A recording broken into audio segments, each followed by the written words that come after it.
வணக்கம். CR kitchen மதுரைக்கு உங்களை வரவேற்கிறேன். இன்றைக்கி நாம் சைவ பொடி மாஸ் பண்ண போகிறோம். அதுக்கு தேவையான பொருட்கள் என்னென்னு பார்க்கலாம். பச்சை பட்டாணி அரை கப் வேக வச்சு எடுத்து வச்சுருக்கேன். மீல் மேக்கர் வேக வச்சு அதை நல்லா தண்ணி புழிஞ்சிட்டு மிக்சியில் 1-2 பொடிச்சு வச்சுருக்கேன்.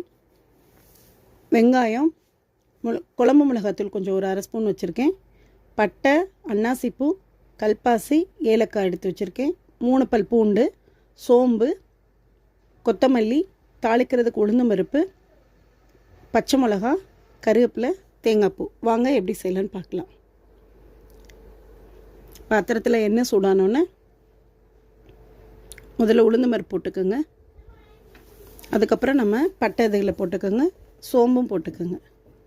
எல்லாத்தையும் நல்ல ஒரு கிளறி விட்டுருங்க. இப்போ வெங்காயத்தை போட்டுக்கோங்க.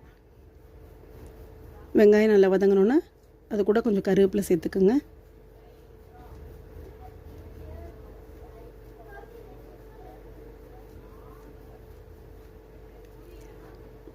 இப்போ பச்சை மிளகாயும் போட்டுக்குங்க.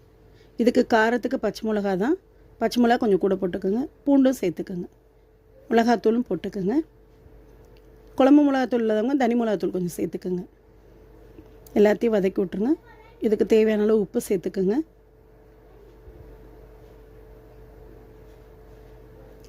இப்போ நம்ம மீல் மேக்கரை இதில் போட்டுருங்க. போட்டு அதில் இருக்க தண்ணி சத்து போகிற அளவுக்கு நல்லா கிளறி விட்டுருங்க.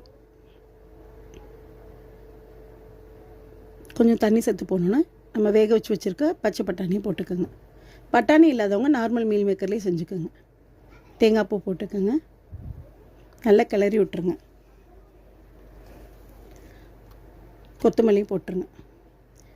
எப்படி இருக்குன்னு ட்ரை பண்ணி பார்த்துட்டு எனக்கு கமெண்ட் பாக்ஸில் கமெண்ட் பண்ணுங்கள்.